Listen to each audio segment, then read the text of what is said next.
मोइन जुबैर की तरफ चलते हैं। पंजाब असेंबली का इजलास 4 बजे आज होना था। मोइन 6 बज चुके हैं अब तो, और 2 घंटे से ज्यादा का वक्त गुजर चुका है। क्या यहाँ पर सूरत हाल है? एहतजाज भी यहाँ पर पीटीआई, नून लीग और पाकिस्तान पीपल्स पार्टी को करना था, वो भी नहीं हुआ।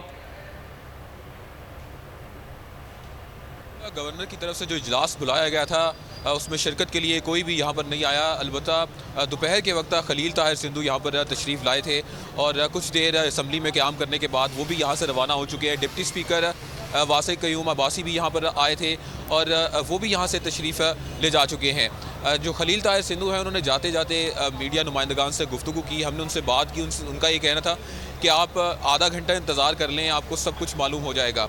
तो काफ़ी ज़्यादा पुरएतमाद नज़र आया खलील ताहिर सिंधु, लेकिन जो एहतजाज इन्होंने यहाँ पर आके करना था, जो उनके मेम्बरान ने PDM के जो लोग हैं, अरकान हैं, पीपल्स पार्टी के हों, अरकान पंजाब असम्बली या मुस्लिम लीग नून के, उनमें से कोई भी यहाँ पर नहीं आया और इजलास जो है वो ये शुरू नहीं किया जा सका।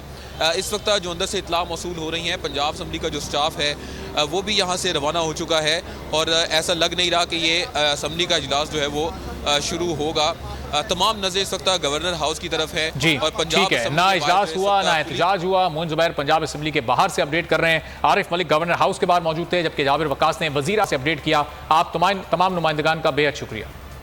हकीकी आजादी की जंग में बोल भी कप्तान के हमकदम। इलेक्शन कराओ मुल्क बचाओ की लाइव ट्रांसमिशन दिखाई लम्हा बा लम्हा सूरत हाल।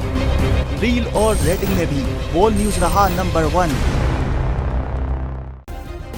सब्सक्राइब करें और बेल दबाएं ताकि कोई खबर रह न जाए।